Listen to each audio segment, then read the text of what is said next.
Hi, my peeps. It's Michelle, the cognitive behavioral therapist who used to be a firefighter. And it's occurred to me that one of the things that I had to learn, or didn't have to learn, but I chose to learn when I was being a firefighter, was how do I tolerate or absorb or somehow process the negative stuff that I see. I was seeing all kinds of crazy stuff, as you can imagine, on the fire department, and all kinds of crazy behaviors from my coworkers too. So, stress will cause people to behave in ways that maybe they normally wouldn't. So we're seeing a lot of that. So please stay protecting yourselves, be alert. Look out for people who are trolling or being energy vampires or just being negative or wanting to fight, because we're all in fight, flight, or hide right now. And so it occurred to me that really a whole bunch of people who never had any experience in police or military or fire or first responder or anything now, you guys are all really kind of struggling with some of the same stuff that we do, or I did, when I was a firefighter. So I really went on a quest to figure out, like, how am I going to get through this career? I did it for 22 years, watching what I'm watching and seeing what I'm seeing, and not becoming a negative, angry person. Because the other thing I was seeing was a lot of my comrades were really getting negative and abusive, and just really, I could tell that depression and anxiety really was getting to them, and they didn't handle stress well. You're not handling stress well if you're taking it out on other people, and you're being negative, and you're beating them down, and you're having temper tantrums, basically. I mean, everybody's like fussy babies right now, because we're being told, no, you can't go out, no, your restaurant's closed, no, wear a mask. So this is nothing like people who've traveled, the people who I've talked to who have traveled, who are dealing with this. We're just like, because in a third world country, like in Africa, when I was in Africa, they get water delivered to their tanks. And when the tanks run out, you're out of water.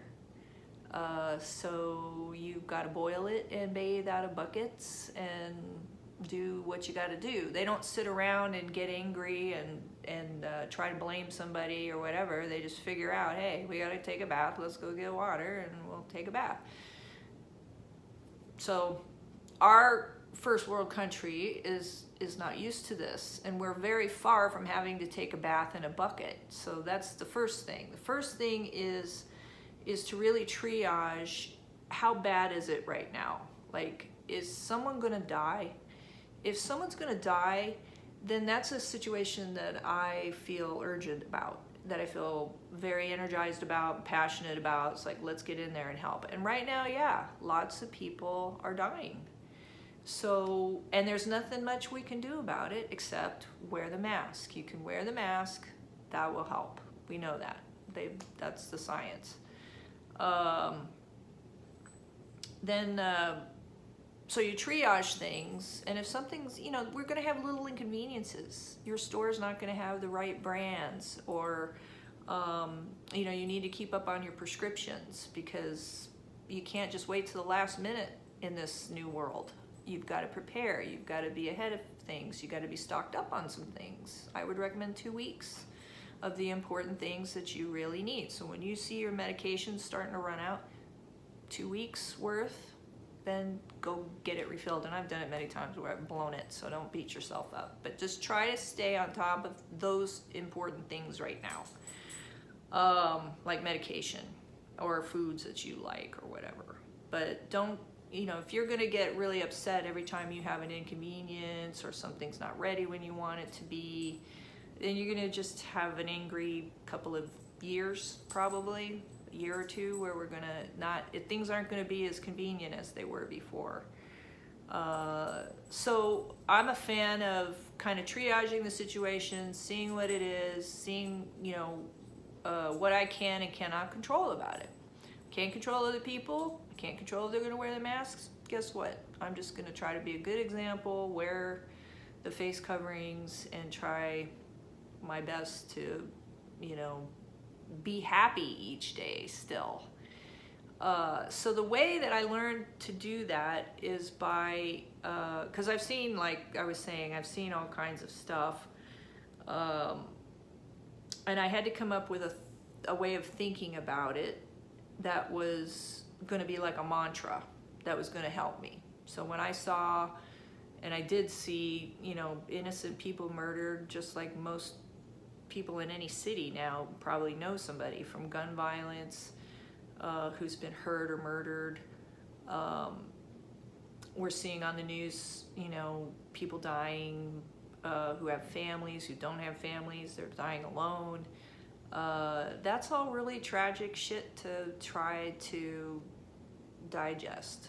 So I am a fan of the phrase, and this might piss you off at first, because at first it pissed me off, but then I've come to realize it's a true saying, is that what if, first I started out saying it, maybe somehow it's better this way. And that's what I started using when I was dealing with disappointments, big disappointments, like innocent children or people being killed. I've seen my own family members succumb to addictions and mental illness and old age. My entire family is gone. They're all gone. They've either died from mental illness issues accompanied by addictions, or cancer too, aneurysms. My mom had a brain aneurysm. My aunts had brain aneurysms, and my dad had a big stroke, but they were older. They were in their my dad was in his 90s. My mom was in her 80s. It was devastating. It was the most devastating thing I ever went through, was losing my mom. That's my mom up there. She was a sweetheart. She was my biggest fan. So how do you stop and think, gosh, maybe it's better that my mom isn't here anymore. Maybe it's better that my sister's not here anymore. You know, why would I even think that? Well, if I'm thinking about things in a reality-based mindset, in a factual, scientific-based mindset, we all can't live forever. We're all not going to live forever. Every living thing dies. And it dies at different times. And it's a really hard thing. We're dropped off at Earth like, boop, everybody's going to die and have an expiration date. And you are too, but you don't really get to know, most of us don't really get to know when. That's dauntingly hard. So already we're carrying that around. And now we've got this virus situation. Well, we're in it. We shouldn't even be in this problem. It got so completely, what's the word I want to use? Bungled. That's the word I want to use. It got so completely bungled that now we are in a situation that's very bad. People are gonna die. How can I use my mantra of maybe somehow it's better this way for this? Well, every other time I've used it. So I know for a fact my mom would not have wanted to survive her aneurysm. She was going to be a vegetable. And she told me flat out, that's not what she wanted. It was a big shift for my family. When my niece died at 36 from alcoholism, she was so sick. Yeah, I could have a fantasy like of having her be a completely different person and be healthy and not an alcoholic. Or having my mom come back and be a completely different person and not have the brain aneurysm. Or my dad come back and not be old. But his life being old wasn't that great after a while. So, you know, I don't get so hung up on the fact that we all die. It's a natural process. Every living thing dies. You're going to grieve. It's going to be hard, and it has been hard. It has been hard for me. But if I'm going to stay on planet Earth, I have choices with what I'm going to choose to believe with my thinking. Hopefully I do. Some people just don't. Some people are just so far gone. They're just, those neural pathways are so ingrained to be negative that they just can't switch out of it or change out of it. So I'm trying to focus on the fact that we are in a deconstruction of a bunch of systems that were really fucked up. Police, fire, military, they've all become harbors for apex predators. There's a lot of people in these occupations who are not apex predators, so I'm not saying that they're all bad people. I'm not an all or nothing person. I'm saying that we definitely have problems with the types of people that are drawn into these powerful positions, into leadership positions, as we can see, and we cannot let mentally ill people be in charge. If mentally ill people have power, this is what happens. So we don't need to hate or get angry at the mentally ill people, even the president. I don't waste my time getting angry about him. I just see that what has happened here is we are in a country with people who are so narcissistic and selfish and greedy that they will abuse and use and allow him to abuse and use a mentally ill person. So that's where we're at, and I'm going to do what I can to change that. I'm going to vote. I try to educate younger kids about the Democratic and the Republican parties, and to look on their actual websites so that they don't have to make excuses that it's the media. If you look at the party platforms, who cares about you in their party platform? The Democrats care about me, at least a little bit, not the Republicans at all. So that's where I'm going to vote. Every single time I've used the mantra, maybe it's better this way, it turned out to be. It turned out to be that way when I realized the fire department was a very hostile work environment for me. It was a very hostile work environment for many women. So I retrained myself into the cognitive behavioral therapy. And now my life is much less stressful. It's much better. I do miss the firefighting, but I found other ways to help people and be part of service and community. Family passing, really hard. Family of origin, all gone. Now I'm looking and creating my own new tribe. And I had a lot of mentally ill family members, and they were high maintenance, and it was difficult.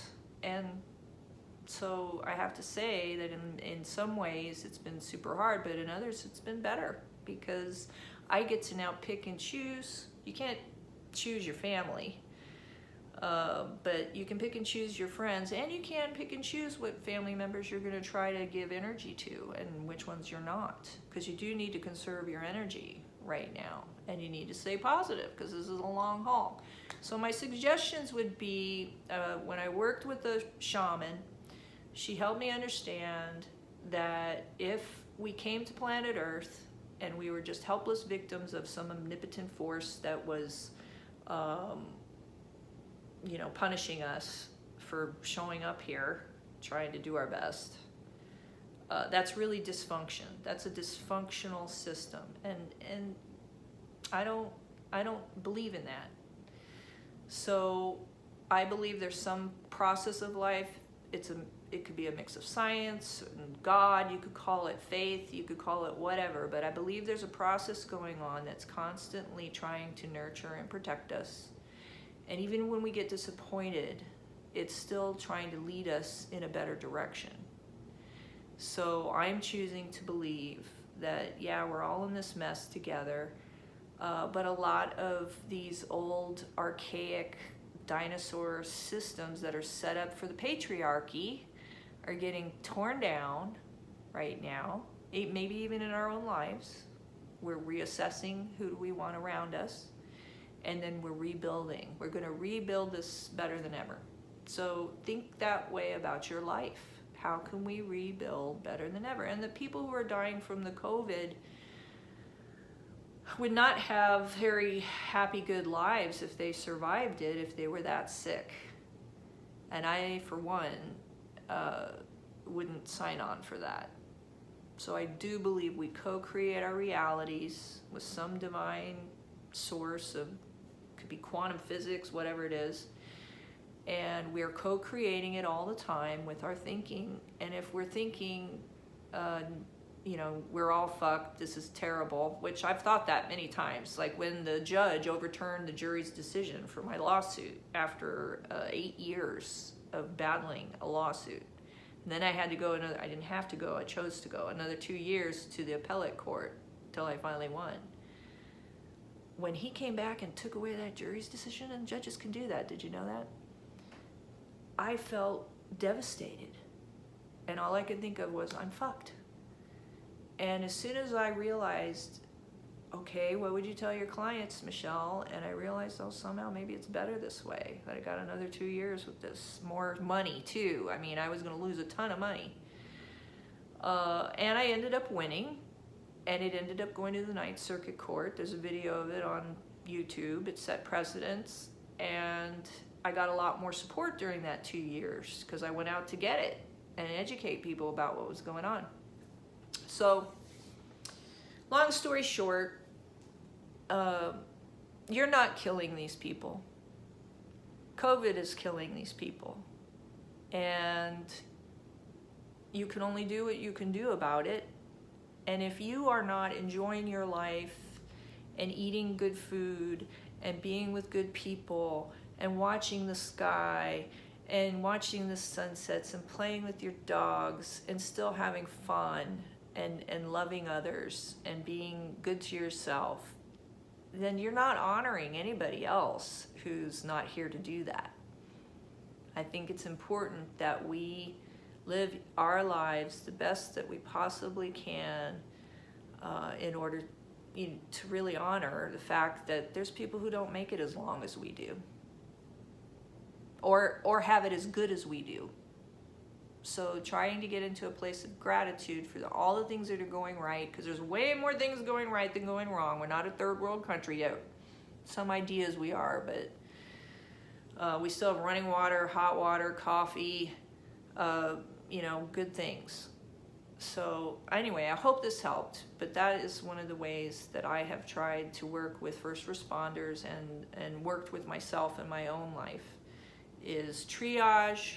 If anyone's going to die, then it's serious, get to work. And then if someone does die, or you're watching things that are horrible and you cannot do anything about it, you can practice living your own life as best as you can, sending loving kindness. Tonglen is actually a practice where you breathe in. It's a Buddhist practice where you breathe in the suffering and you send out love and whatever it is that you want everyone else to have. Those are the things, some of the tools that have helped me, and I hope they can help you through this difficult time. And remember, none of this is your fault. It's nobody's fault per se, except for the leadership that was supposed to protect us, and that didn't happen. We don't need to get into the blame game. It doesn't do any good. Let's get into solutions, in particular solutions for yourself, and stay positive and hopeful, and keep other people positive and hopeful too. And I'll talk to you soon.